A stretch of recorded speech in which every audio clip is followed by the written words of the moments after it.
గల్లా మాధవ్ గారు. చాలా క్లుప్తంగాను. అధ్యక్ష, గత పాలక విధి విధానాల వల్ల అసమర్థ అన్యాయపూరితమైన పాలన ప్రతిఫలంగా కూటమి ప్రభుత్వంపై ఆర్థిక పెనుభారం ఉన్నప్పటికీ విద్యా వైద్యాలతో పాటు 47,456 కోట్లు బీసీ వెల్ఫేర్కు కూడా అత్యధిక నిధులు కేటాయించడం ఆనందదాయకం. అధ్యక్ష, ఒక తరం బీసీలు మొత్తం కూడా కుల వృత్తులకు పరిమితమై ఆర్థికంగా సామాజికంగా వెనుకబాటుకు లోనవడం జరిగింది అధ్యక్ష. అయితే బడుగు బలహీన వర్గాల అభివృద్ధి లక్ష్యంగా అన్న నందమూరి తారక రామారావు గారు పార్టీ స్థాపించి వెనుకబడిన కులాలు వెన్నెముక కులాలుగా మార్చే ప్రయత్నం చేశారు అధ్యక్ష.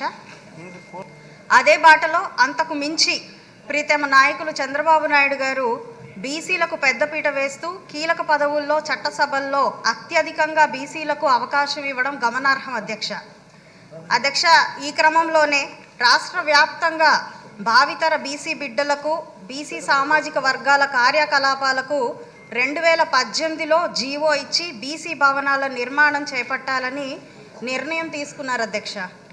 మా గుంటూరు పశ్చిమ నియోజకవర్గం పూర్తిగా పట్టణ ప్రాంతం అవడం చేత వివిధ ప్రాంతాల విద్యార్థులు అత్యధికంగా ఉంటారు అధ్యక్ష.